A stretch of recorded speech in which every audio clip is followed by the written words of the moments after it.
C'est dans la grande salle de réunion de l'INPP Kasaï Oriental où s'est déroulé ce jeudi 16 octobre les travaux d'évaluation de la mise en place expérimentale de jardins scolaires et achat de semences marcheurs dans la province éducationnelle du Kasaï Oriental 1. Cette activité, appuyée par l'Agence belge de coopération internationale, ENABEL, via son projet EDIBAZ, a été lancée par le directeur provincial de l'EDINC Kasaï Oriental 1. Dans son discours d'ouverture, Prophète Symphorien Capitaine Pongo a mis l'accent sur l'importance d'un jardin scolaire pour l'élève, l'enseignant et la communauté, avant de remercier son partenaire ENABEL, qui via son projet EDIBAZ, continue à appuyer ses initiatives pour l'amélioration de la qualité de l'éducation dans sa juridiction. Les jardins scolaires ne sont pas de simples espaces verts aménagés dans les établissements.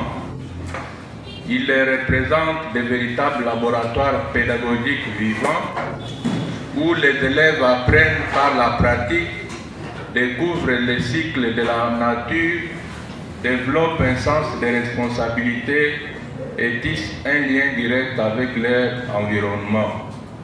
Aujourd'hui, alors que de nombreuses écoles ont initié ou renforcé leurs jardins scolaires, il est temps de faire un point, d'évaluer les acquis, de mesurer les impacts et surtout de réfléchir ensemble aux axes d'amélioration.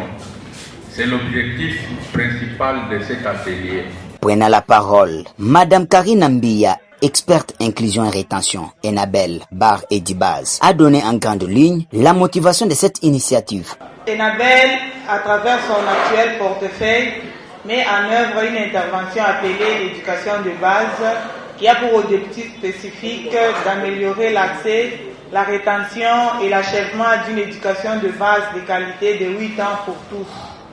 Aussi, il met en œuvre l'intervention agriculture durable et sécurité alimentaire avec comme objectif général la lutte contre l'insécurité alimentaire et l'amélioration des conditions de vie et de revenus par une agriculture durable. Rappelons que ces assises d'une seule journée s'est caractérisée par les travaux en groupe basés principalement sur des différents thèmes, notamment évaluation des forces, faiblesses, opportunités et menaces. Depuis Mbujimai, Clément Prosper Kabange, RTDUC.